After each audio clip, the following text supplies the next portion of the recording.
Hi guys, today I'm going to tell you my experience in KLIA Kuala Lumpur International Airport, Malaysia, on my first time of coming to Malaysia, and what are the things that you have to do or how you will get through if it's your first time of coming to Malaysia. One of my experience at the KLIA airport when I arrived Malaysia newly was my first time. I actually purchased a SIM card for $10. At that time, SIM card is about 10 ringgit, and $10 is about 30 ringgit plus about 35 ringgit.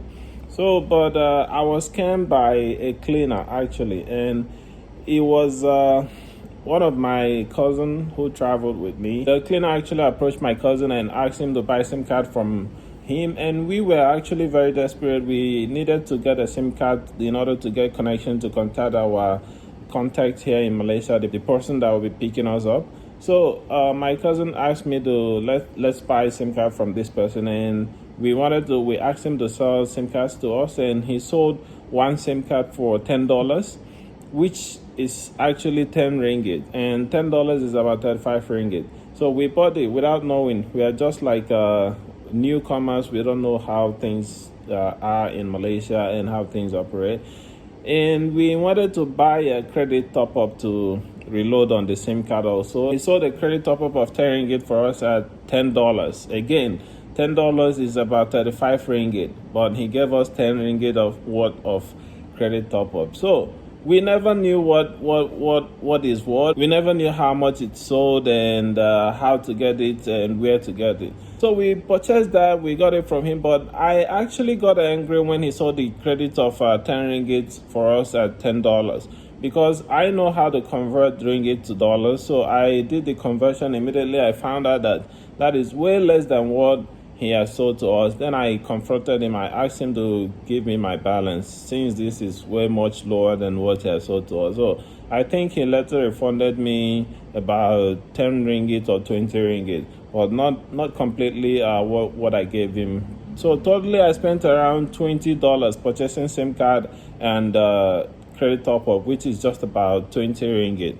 So which means I lost about 40 ringgit plus.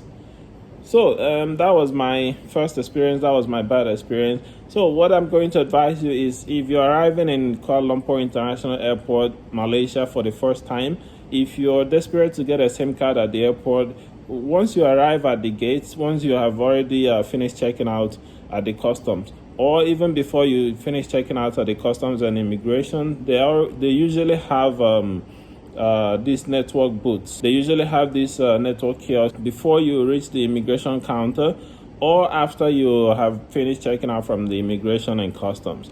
So if you look out, you can always see their kiosk posts. You can see U-Mobile or MyDigi or Cellcom. You will always see their signboard, and you can see their kiosk. So you can straight away proceed to their counter and purchase the SIM card and reload, and also buy internet data, so you can be able to contact your your receiver here in Malaysia. So you don't buy from anyone that is selling by the roadside, by the side of the walkway, or someone that approached you individually asking you to buy this or that, especially when it's your first time, because you're likely to be scammed by these people. It happened to me. That's my experience.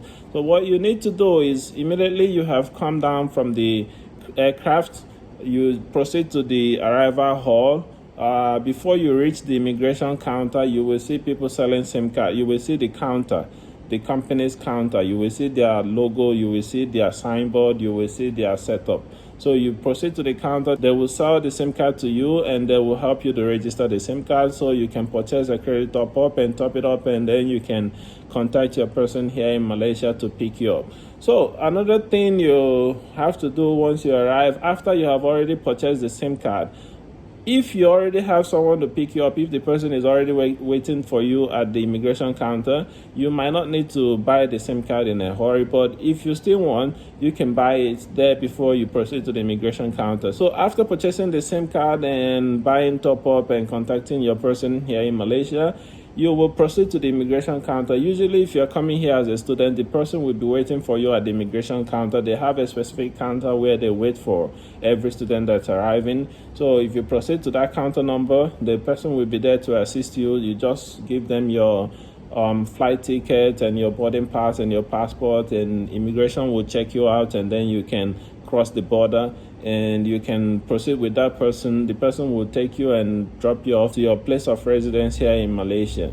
So, and when you have arrived, you just need to settle down and put down all your things and your properties or whatever you arrive with, and just sit down and relax for a while and maybe take a sleep after all the stress. If you're coming from a very long journey, you need to take some rest. And then after that, you can go down. If you want to go to any restaurant, you can go down to the lobby of the residence and you ask the security to show you or tell you where is the nearby restaurant.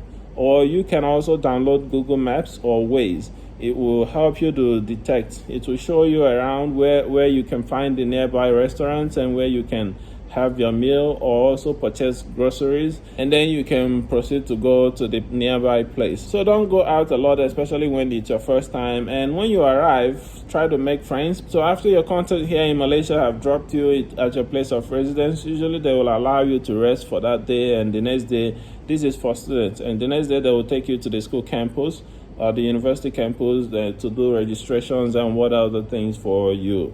And from there you can make friends also who are going to show you around, and some places you can go and have some fun, and then you can start to get familiar with things here in Malaysia. So that's much of it, and I hope you subscribe to my YouTube channel, guys, and I will see you again. Bye bye.